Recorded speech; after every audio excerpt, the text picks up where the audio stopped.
Hello everyone. Today I'll be starting a new topic that is human resource development. हम लोग ये अक्सर ये सुनते हैं कि एचआरडी बहुत महत्वपूर्ण है और एचआरडी की जो हमारे मंत्रालय भी है जो हमारे एम्प्लॉयज़ के डेवलपमेंट के ऊपर ध्यान देती है। और आइए हम लोग जानते हैं कि एचआरडी होता क्या है। जैसे कि जानते हैं कि कोई भी ऑर्गेनाइजेशन के लिए उसकी ह्यूमन रिसोर्स मतलब कि जो उसके मानव संसाधन है बहुत इंपॉर्टेंट है। अगर उन लोगों को अच्छा से ट्रीट किया जाए, अगर उनको अच्छा से देखभाल किया जाए, ऑर्गेनाइजेशन को आप कहाँ से कहाँ लेके चले जाएंगे। जो न्यू कंसेप्ट है एचआरडी का वो क्या बोलता है कि एम्प्लॉयज़ को आप एक पार्टनर की तरह देखिए और उनमें ये दिखाइए कि ये ऑर्गेनाइजेशन आपका है, तब और आपको भी ऑर्गेनाइजेशन के लिए कुछ करना है। अब दोनों ही एक पार्टनर है, तब जाके एम्प्लॉयज़ में आएगा कि ये कंपनी मेरे लिए कर रहा है तो हमको भी इस कंपनी के लिए क्या क्या कुछ करना है।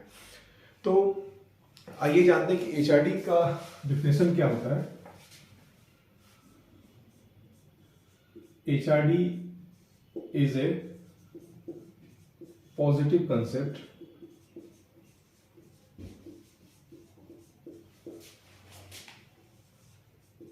it is based on assumptions कहिए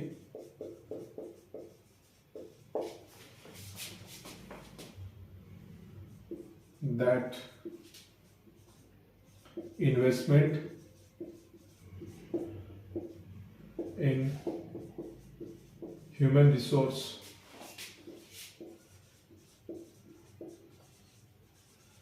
will invariably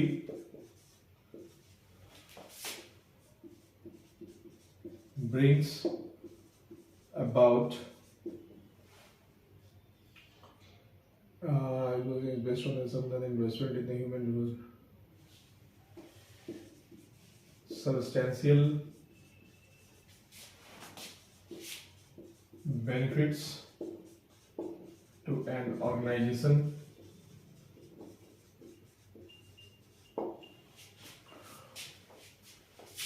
and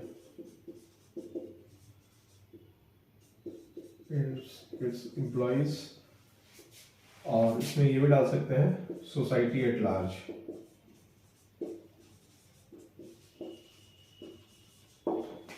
डेफिनेशन हम लोग एचआरडी का देखते हैं कि एचआरडी एक पॉजिटिव कंसेप्ट है। पॉजिटिव मतलब जो मतलब कि आपको एक विकासशील कंसेप्ट है। इसमें यह बताया गया है कि जो भी आप ह्यूमन रिसोर्स अपने एम्प्लॉयज़ के ऊपर जो खर्चा कीजिएगा वो कहीं ना कहीं आपके ऑर्गेनाइजेशन के लिए बहुत इंपॉर्टेंट होगा और बहुत ज़्यादा बेनिफिट लेके आएगा अपने एम्प्लॉयज़ में, और एक सोसाइटी में भी धारणा जाएगा कि ये कंपनी अपने एम्प्लॉयज़ के लिए अच्छा करती है। तो जब भी वैकेंसीज या रिक्रूटमेंट निकलेगा तो आदमी उसमें काफ़ी अच्छी तरह से उसमें अप्लाई करेंगे। देखेंगे कि कंपनी काफ़ी अच्छे अपने एम्प्लॉयज़ को देखती है। जैसे टाटा, जब भी वैकेंसीज निकलती है तो एम्प्लॉयज़ देखते हैं कि प्राइवेट कंपनी में टाटा अपने एम्प्लॉयज़ को काफ़ी अच्छा वेलफेयर देती है और उनके ऊपर ध्यान देती है, उनके बच्चों के एजुकेशन के ऊपर ध्यान देती है। तो एचआरडी मीन्स होता है कि ओवरऑल एम्प्लॉयज़ के ऊपर कंपनी कितना ध्यान देती है और इंटर्न एम्प्लॉयज़ जो है अपने कंपनी के ऊपर कितना ध्यान देते हैं। ठीक है, तो हम लोग आगे बढ़ते हैं।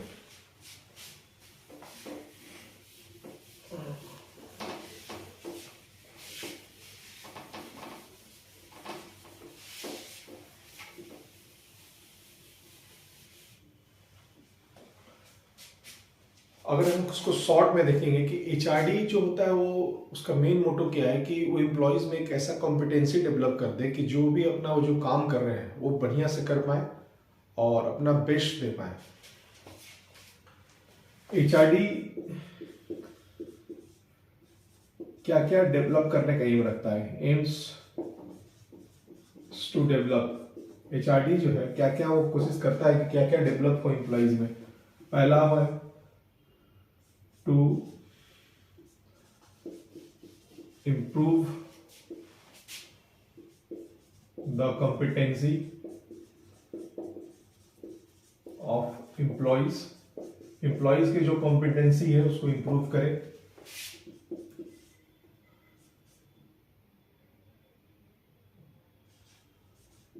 to help employees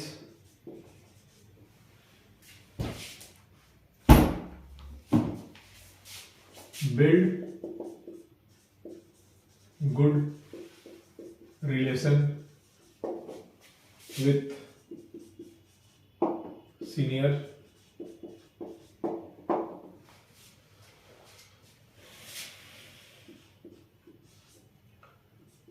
to develop team spirit,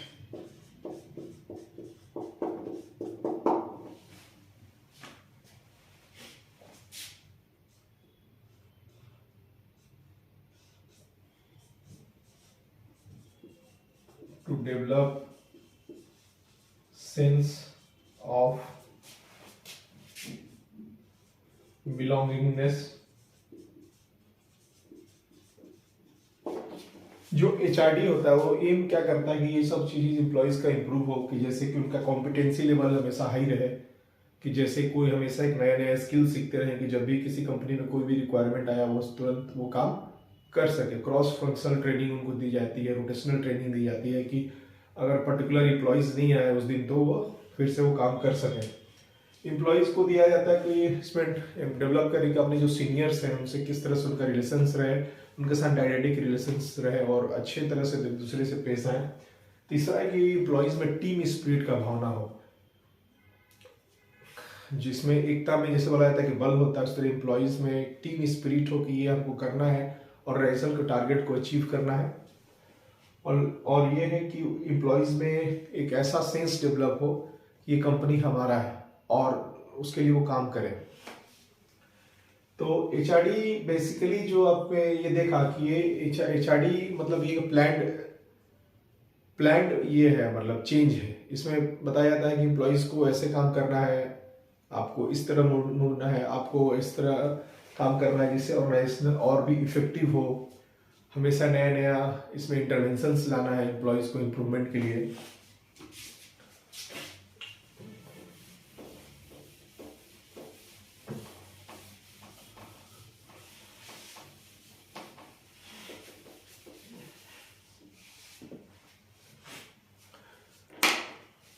आप लोगों को मैं एक जैसे स्मॉल केस स्टडी बता रहा हूँ कि किस तरह से आदमी का हमेशा इज्जत करना चाहिए और एम्प्लॉयज़ में अपना ट्रस्ट दिखाना चाहिए, और देखना है कि अगर एम्प्लॉयज़ में अपना ट्रस्ट दिखाया तो एम्प्लॉयज़ कंपनी को कहाँ से कहाँ ले जा सकते हैं। ऐसे ही एक छोटा सा केस स्टडीज़ है कि हार्वर्ड यूनिवर्सिटी जो दुनिया में सब मशहूर है, तो हार्वर्ड यूनिवर्सिटी के गेट पर एक वृद्ध कपल थे, हस्बैंड वाइफ। वो बोलते हैं कि हमको तुम वीसी सर से मिलना है। तो गेट कीपर उनके कपड़े देखकर बोलते हैं कि वीसी सर नहीं है, वो करीब 4 घंटे के बाद आएंगे। तो गेट कीपर देखते हैं कि जो वृद्ध कपल थे वो बैठे हुए हैं, 4 घंटे हो गया। गेट कीपर को लगा कि अब चले गए होंगे, मगर देखा कि 4 घंटे बाद भी वहीं बैठे हुए हैं। तो गेट कीपर गया अंदर में, वीसी से बोला कि बाहर में जो कपल बैठे हुए हैं आपसे मिलने की जिद कर रहे हैं। तो वीसी पूरा दम बाहर निकले, उनका कपड़ा देखें हस्बैंड बूढ़े बूढ़ी के कपड़े एकदम अच्छे नहीं थे और काफ़ी सैड लग रहे थे। तो वो अपना चेहरा बनाते हुए बोले कि बोलिए क्या बात है, इतना दिन हमको डिस्टर्ब करने का आपने प्रयास किया। तो बूढ़ा बूढ़ी ने बोला कि आपका जो ये हार्वर्ड यूनिवर्सिटी है इसमें मेरा बच्चा 1 साल के लिए पढ़ा था और उसकी कार एक्सीडेंट में मृत्यु हो चुकी है। तो मेरा आपसे रिक्वेस्ट है कि प्लीज़ उसके लिए एक छोटा सा मेमोरियल बनाते, क्योंकि मेरा बच्चा को ये हार्वर्ड यूनिवर्सिटी काफ़ी पसंद था। तो जो वीसी थे वो बोले कि अगर ऐसे ही सब कोई आके अपना बोलने लगे कि मेरा बच्चा मर गया था, उसका एक मेमोरियल बना दीजिए, स्टैचू बना दीजिए, तो ये कब्रिस्तान बन जाएगा। तो लेडीज़ बोली कि नहीं नहीं, हम लोग चाह रहे हैं कि अपने बच्चे के नाम पर एक यूनिवर्सिटीज़ में एक बिल्डिंग बना दें।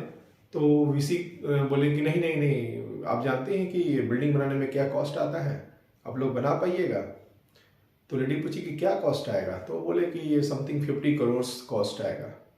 तो लेडी बोली अपने हस्बैंड से कि जब 50 करोड़ लगेगा ही तो क्यों नहीं हम लोग अपना यूनिवर्सिटी एक खोल लेते हैं। तो वही लोग जाकर, जो कपल थे अमेरिका में, स्टैनफोर्ड परिवार थे, वो स्टैनफोर्ड यूनिवर्सिटी खोले। तो यहाँ पर अपने केस में क्या देखा कि वो जो वीसी थे वो उनके कपड़ा से, पहनावा से और लुक से लगा कि वो आदमी कैसे होंगे, मगर वही जाके आगे स्टैनफोर्ड यूनिवर्सिटी खोलते हैं। तो ये एक कहावत भी है कि जब भी आप सीढ़ी से ऊपर चढ़ते हैं, सक्सेस की बुलंदी पर रहते हैं, तो ये मत भूलिए कि जब भी आप उतरिएगा तो उन्हीं आदमी से वेट होगा, ठीक है। सो ऑलवेज रिस्पेक्ट पीपल, ठीक है। Thank you.